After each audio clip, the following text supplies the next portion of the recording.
ஆண்டவராக இயேசு கிறிஸ்து நாமத்தில் அசம்பிளிஸ் ஆஃப் காட் திருச்சபையின் சார்பாக உங்கள் யாவருக்கும் வாழ்த்துதலை தெரிவித்துக் கொள்கிறேன். ஒன்லி பிரின்சிபிள்ஸ் மட்டுமே என்கிற கொள்கைகள் சங்கீதம் 16 நான் சொல்ல விரும்புகிறேன். பாருங்க, முதலாவது சங்கீதம் 16:16 1 சொல்றாரு, தேவனே என்னை காப்பாற்றும், உம்மை நம்பியிருக்கிறேன். Preserve me, O God, for in you I put my trust. அப்போ தாவீது முதல்ல என்ன சொல்றாரு? I will trust only you. உண்மை மட்டுமே நம்புகிறேன். உண்மையே நம்புதல் என்கிற ஒரு கொள்கை அங்க இருக்கு. உண்மையே அல்லது உண்மை மட்டும் நம்புதல். நம்ம நிறைய நேரத்தில் பார்த்தீங்கன்னா நமக்கு எங்கெங்கெல்லாம் நம்பிக்கை வைக்க முடியுமோ அங்கெல்லாம் நம்பிக்கை வைப்போம். நம்ம அது மனிதனுடைய இயல்பு. பணத்தின் மேலே நம்பிக்கை வைப்போம், செல்வாக்கு மேலே நம்பிக்கை வைப்போம், அதிகாரங்கள் மேலே நம்பிக்கை வைப்போம், ஆட்களுடைய வார்த்தைகள் மேலே நம்பிக்கை வைப்போம், சில இடங்கள், சூழ்நிலைகள், சொத்துக்கள் மேலே நம்பிக்கை நம்ம வைப்போம். இதெல்லாம் இருந்தால் பரவாயில்லைங்க. ஏன்னா உலகத்தில் தானே பழமொழி சொல்லுது, பணம் என்றால் பணம் பாதாளம் வரை பாயும், பணம் என்றால் பிணமும் வாயை திறக்கும், பணம் 10 செய்யும். ஸோ இதெல்லாம் ஆட்கள்கிட்ட கேட்டு என்ன நினைப்பாங்க? ஈவன் கிறிஸ்டியன்ஸ் கூட என்ன நினைப்பாங்க? எனக்கு நிறைய நம்பிக்கை இருக்குது, இது எதுவுமே ஒர்க் அவுட் ஆகலைன்னா கடைசியில் என்ன செய்யலாம்? ஆண்டவர்கிட்ட வரலாம் அப்படின்னு நம்ம நினைப்போம். பட் அது சரியான பிரின்சிபிள் கிடையாது. ஆண்டவர் என்ன சொல்கிறாரு?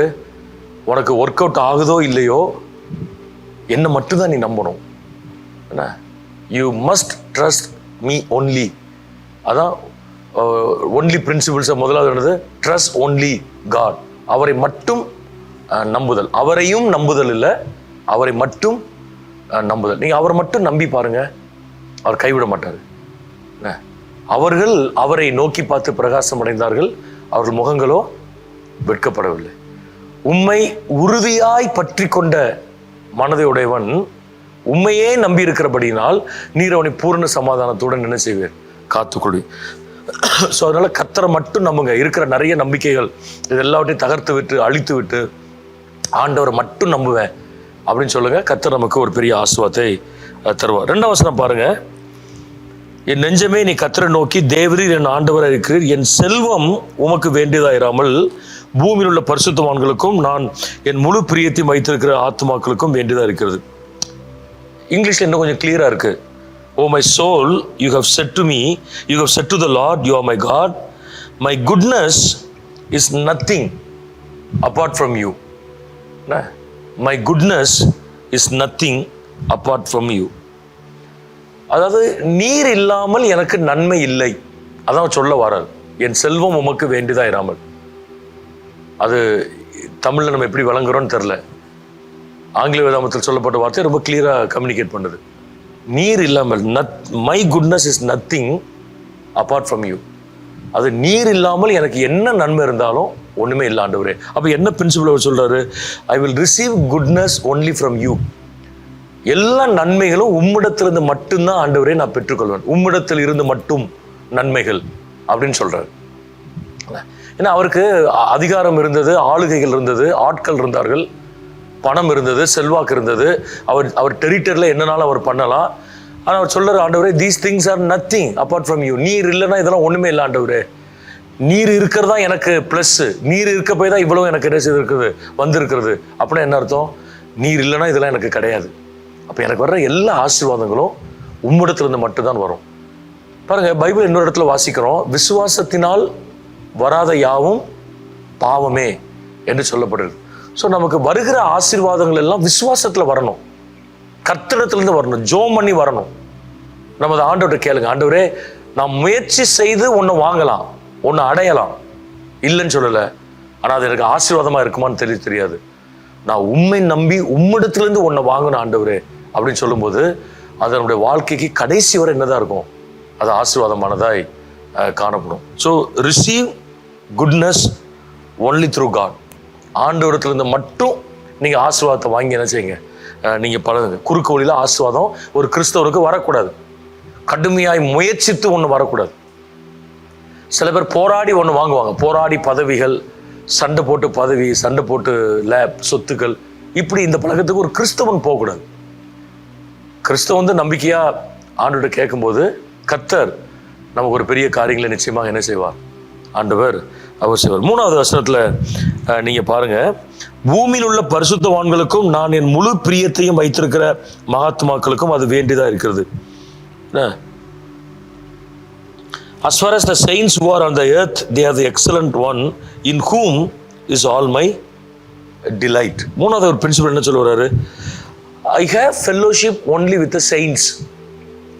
பரிசுத்தவான்களோடு கூட மட்டும் எனக்கு ஐக்கியம் உண்டு. பரிசுத்தவான்களும் என் முழு பிரியத்தையும் வைத்திருக்கிற மகாத்மாக்களுக்கும், the excellent one and the saints அப்படின்னு சொல்லப்படுறது. தாவீது என்ன சொல்றாரு? நான் எல்லா கண்ட மனிதர்களோடு கூட ஐக்கியம் வைக்க மாட்டேன். ஐ won't have fellowship with everyone. wicked people இருப்பாங்க, துன்மார்க்கா இருப்பான், குறுக்கடை இருப்பான், ஒருத்தன் கன்னிங்கா ஒருத்தன் இருப்பான். இப்படி இவங்க கூடலாம் நான் ஐக்கியம் வைத்து அவங்களுடைய சுபாவம் என்ன செய்யக்கூடாது? பற்றக்கூடாது. குடிகாரனோடு கூட சேர்றவன் ஒரு ஸ்டேஜில் குடிகாரன் ஆயிடுவான். இல்லை அவன் குடியின் நன்மையை பேசிட்டு இருப்பான். குடினால இப்படி விடுதலை பெற்றேன்னு சொல்லுவான். அது எவ்வளோ பொய்ங்கிறது இவனுக்கு தெரியாது. குடிகாரன் ஆயிடுவான். பாவம் ரொம்ப செய்கிற ஒருத்தன் பாவி ஆயிடுவான். கூட இருக்கும்போது ரவுடிசம் பண்ற ஒருத்தன் கூட எப்பொழுதும் சுத்திட்டு இருக்கிற ஒருத்தன் இன்னொரு ரவுடி ஆயிடுவான். பரிசுத்தவான் கூட இருக்கிற ஒருத்தன் இன்னொரு பரிசுத்தவானாய் மாறுவான். என்ன அதை தான் தாவீது அழகா சொல்றாரு. என்னுடைய ஐக்கியம் பரிசுத்தவான்களோடு கூட மட்டும் என்ன செய்யும்? இருக்கும். பாவிகளோடு கூட என்ன செய்யாது? இருக்காது. ஸோ நம்முடைய ஐக்கியம் எங்க இருக்குன்னு பாருங்க. Where is your fellowship? Do we have fellowship only with the saints or wicked also? துன்மார்க்கரோடையும் கூட இருக்கிறதா என்பதை நீங்க என்ன செய்யணும்? சிந்தித்து பார்க்கணும். துன்மார்க்கமான மனிதர்கள், அவதூறு பண்ணுகிறவர்கள், குறை சொல்லுகிறவர்கள், புலம்புகிறவர்கள், திருச்சபையை மதிக்காதவர்கள், தேவனிடத்துல நன்மை வாங்கியும் தேவனை மறந்தவர்கள், துரோகம் பண்ணுகிறவர்கள், வஞ்சகர்கள், இப்படி பலவிதமான ஜனங்கள் நம்மளை சுற்றி இருப்பாங்க. கிறிஸ்தவங்களுக்குள்ளே இருப்பாங்க, வெளியே இருப்பாங்க.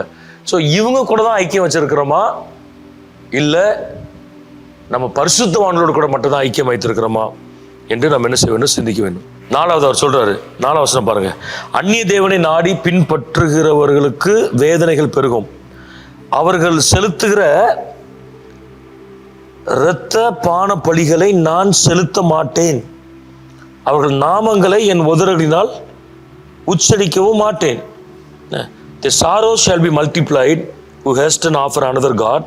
The drink offerings of blood I will not offer, nor take up their names on my lips. சங்கீதக்காரர் என்ன சொல்ல வராரு? ஆண்டவரே, நான் உமக்கு மட்டும்தான் நான் பலி செலுத்துவேங்கிறார். I will offer sacrifices only to you. உமக்கு மட்டும் பலி, உமக்கு மட்டும் பலி, அந்நிய தேவர்களுக்கு பலி கிடையாது.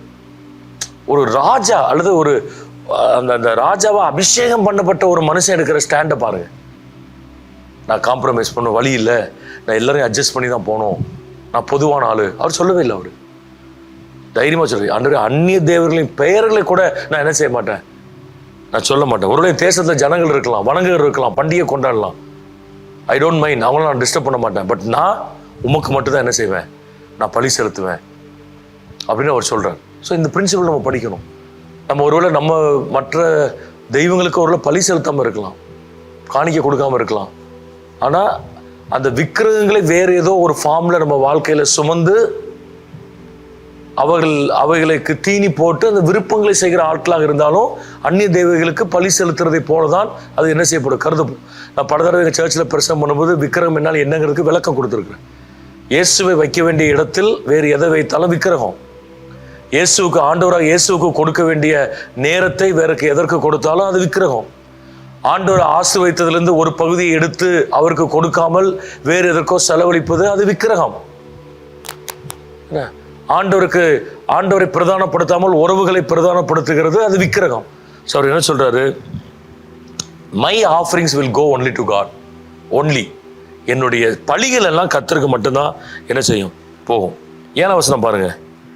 எனக்கு ஆலோசனை தந்த கர்த்தரை துதிப்பேன், ராக்காலங்களிலும் என் உள்ளந்தெரியங்கள் என்னை உணர்த்தும். I will bless the Lord who has given me counsel. My heart also instructs me in the night seasons. அவர் என்ன சொல்றாரு, அவருடைய சத்தியத்தை மட்டும்தான் என் மனசுல வச்சிருக்கிறேன். I will keep his teachings only in my heart. பாருங்க, இன்னைக்கு நிறைய மோட்டிவேஷனல் ப்ரீச்சர்ஸ் உண்டு, ப்ராஸ்பரிட்டி ப்ரீச்சர்ஸ் உண்டு, கவர்ந்து இருக்கிற நிறைய எழுத்தாளர்கள் உண்டு. என்ன இதெல்லாம் இருக்கட்டும், தப்பு நம்ம சொல்ல, அதெல்லாம் தேவைதான். அவர் என்ன சொல்றாரு, அதெல்லாம் கொண்டு போய் நான் இருதயத்தில் வைக்க மாட்டேன்.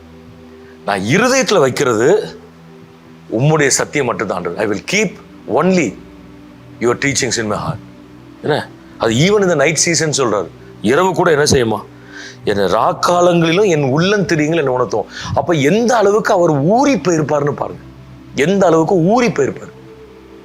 அந்த வசனத்துக்குள்ள, அந்த வசன வாஞ்சைக்குள்ள அவர் ஊர்னதுனாலதான் இப்படி அவரால் சொல்ல முடியும். ராத்திரி திடீர்னு எந்திரிச்சா கூட எனக்கு வசனம் தான் உணர்த்தப்படுறேன் அப்படின்னா என்ன அர்த்தம்? அந்த வசனத்தை அந்த அளவுக்கு இருக்கு. வசனத்தை மட்டும்தான் அவர் என்ன செஞ்சிருக்கிறாரு, வைத்திருக்கிறார். வசனத்தை மட்டும் வைத்திருக்கிற கிருபைகளை கர்த்தர் நமக்கு என்ன செய்வாராக, ஆண்டவர் நமக்கு தருவாராக. என்ன வசனத்தை மட்டும் வைத்திருக்கிற கிருபைகளை கர்த்தருக்கு தருவார். 8ஆம் வசனம் பாருங்க, கர்த்தரை எப்பொழுதும் எனக்கு முன்பாக வைத்திருக்கிறேன், அவர் என் வலது பார்சத்தில் இருக்கிறபடினால் நான் அசைக்கப்படுவதில்லை. I have set the Lord always before me. 6வது தாவீது என்ன சொல்றாரு, setting only God before me. ஆண்டவரை மட்டும் எனக்கு முன்பு வைத்தல் அப்படின்னு அவர் சொல்றாரு, செட்டிங் காட் பிஃபோர் மீ. நீங்க நல்லா கவனிங்க, நம்ம எதை முன்னாடி வைக்கிறோமோ அதுதான் பின்பற்றி போவோம். ரொம்ப சிம்பிள். உங்கள் பொக்கிஷம் எங்கேயோ அங்கே உங்கள் இருதயம் இருக்குன்னு சொல்லப்படுது. உங்க பொக்கிஷம் பணம் அப்படின்னா உங்க இருதயம் பணத்துல தான் இருக்கும். உங்க பொக்கிஷம் பதவினா உங்கள் இருதயம் பதவியில தான் இருக்கும். உங்க பொக்கிஷம் சொத்துக்கள், மனிதர்கள், உறவுகள், இச்சைகள் அப்படின்னு இருந்தா உங்கள் இருதயம் அங்கதான் இருக்கும். அப்ப எதை முன்னாடி வச்சு நம்ம போறோம் அப்படிங்கிறது ரொம்ப பிரதானமானது. தாவீது சொல்றாரு, நான் எதையும் வச்சு போகல, நான் உம்மை மட்டும்தான் ஆண்டவரை வச்சிருக்கிறேன். எனக்கு முன்பாக இருக்கிறது நீர் மட்டும்தான். வேற எந்த கொள்கைகளோ, வேற எந்த விதமான காரியங்களோ, மனிதர்களோ, ஆலோசகர்களோ கிடையாது. எனக்கு நீர் மட்டும்தான் அப்படின்னு அவர் சொல்லியிருக்கிறாரு. அதான் கர்த்தர் அவர் என்ன செய்யறாரு, பலப்படுத்தி ஆண்டவர் ஆசீர்வதித்ததை நம்ம என்ன செய்யறோம், நம்ம பார்க்குறோம். ஸோ எனக்கு முன்பாக உம்மை மட்டும் நான் வைத்திருக்கிறேன் ஆண்டவரே அப்படின்னு சொல்லிட்டு நம்ம போகிறது நம்ம வாழ்க்கையில் என்னதான் இருக்கும், ஒரு பெரிய ஆசீர்வாதத்தை அது நிச்சயமாக கொண்டு வரும். கடைசியாக ஒன்று சொல்கிறேன் பாருங்க, 9ஆம் வசனத்தை பிறகு நீ வாசிக்குங்க. என்ன, ஆகையால் என் இருதயம் பூரித்தது, என் மகிமை களி கூர்ந்தது, என் மாம்சம் நம்பிக்கையோடு தங்கியிருக்கும், என் ஆத்மாவை பாதாளத்தில் விடீர், உம்முடைய பரிசுத்தவான்மை அழிவை காண ஒட்டீர். தாவீது கடைசி என்ன சொல்றாரு, I will find Joy gladness only in him. எனக்கு சந்தோஷம், மகிழ்ச்சி, இருதய பூரிப்பு இது எல்லாவற்றையும் அவரிடத்துல மட்டும்தான் நான் கண்டுபிடிப்பேன். பாருங்க என்ன ஒரு ஆழமான அர்ப்பணிப்பு பாருங்க. எனக்கு இச்சைகளை கொடுக்குற இந்த வேர்ட்லி பிளஷர்ஸ்னு ஒன்று இருக்கு. ராஜா அவர் அல்லது அபிஷேகம் பண்ணப்பட்டவர். எனக்கு இச்சைகளை கொடுக்குற ஏதோ ஒன்று மேல நான் சந்தோஷம் வராது. பெண்கள் மேல, பணங்கள் மேல, பதவிகள் மேல, இப்படி ஏதோ என்னுடைய விருப்பத்தை, மாம்ச விருப்பத்தை நிறைவேற்ற ஒன்று மேல எனக்கு சந்தோஷம் கிடையாது. எனக்கு சந்தோஷம் எல்லாம் உம்மிடத்துல தான் ஆண்டவர் வருகிறது, உங்களுடைய வசனத்துல தான் வருகிறது, உங்களுடைய சமூகத்துல இருக்கிறதுனால தான் என்ன செய்கிறது வருகிறது. ஸோ அதனால தான் அந்த ஸ்ட்ராங் ஸ்டேட்மெண்ட்டை சொல்றாரு, I will find Joy and gladness only. So அந்த 7 பிரின்சிபிள்ஸ் அந்த அதிகாரத்தில் சொல்லப்பட்டிருக்கிறது. நிறுத்தி நிதானமாக இந்த செய்தி கேட்டதுக்கப்புறம் இந்த சங்கீதம் 16 ஒரு விஷயம் கூட வாசிங்க, அண்டர்லைன் பண்ணி வைங்க, அதை வாழ்க்கையில் செய்வதற்கு முயற்சி பண்ணுங்க. ஒன்லி பிரின்சிபிள்ஸ், நீர் மட்டுமே அப்படின்னு சொல்லும்போது கர்த்தர் நம்ம என்ன செய்வார், ஆசீர்வதிப்பார். ஆண்டவரே, இந்த வார்த்தைகளுக்காக நன்றி. கேட்டு நம்முடைய பிள்ளைகளை ஆஸ்வதிக்கிறோம். நீர் மட்டும் என்பதை நாங்கள் திரும்ப திரும்ப அறிக்கை செய்வதற்கு கர்த்தர் உதவி செய்யும். எங்கள் வாழ்க்கையில் அதை செயல்படுத்துவதற்கு கர்த்தர் உதவி செய்கிறார். பிதா, குமாரன், பரிசுத்தாவின் நாமத்தினாலே இதை கேட்ட யாவரையும் ஆஸ்வதிக்கிறோம். அவருடைய குடும்பங்களிலே எதையோ வைத்திருந்தால் அதெல்லாம் தள்ளி வைத்துவிட்டு நீர் மாத்திரம் என்பதற்குள்ள ஆழமாய் வருகிற கிருபைகளை தாரும். இயேசு நாமத்தில் ஜெபிக்கிறோம் நல்ல பிதாவே. ஆமென். God bless you.